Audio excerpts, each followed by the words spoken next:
တချို့နေရာတွေမှာဆိုရင်တော့ဒီအညစ်အကြေးတွေစုံမှုအတွက်ဒီလိုကျွင်းကြီးတွေကိုတူးကြပါတယ်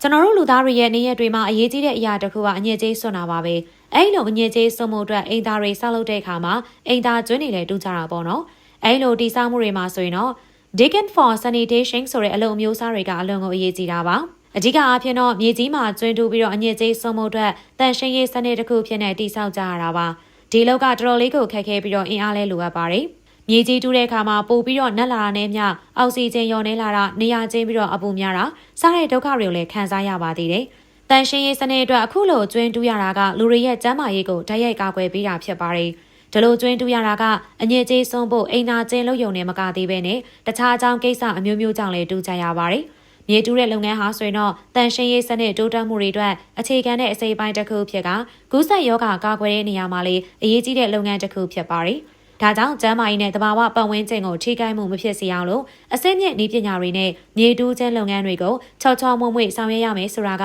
အရေးကြီးတဲ့အချက်ပါပဲလေ။ Digging for Sanitation ဆိုတဲ့အလုပ်ကလူမှုဘဝကိုပုံမကောင်းမွန်အောင်လို့ပြုပြင်ပေးတဲ့အရေးကြီးတဲ့အလုပ်တစ်ခုဖြစ်နေပါပြီရှင်။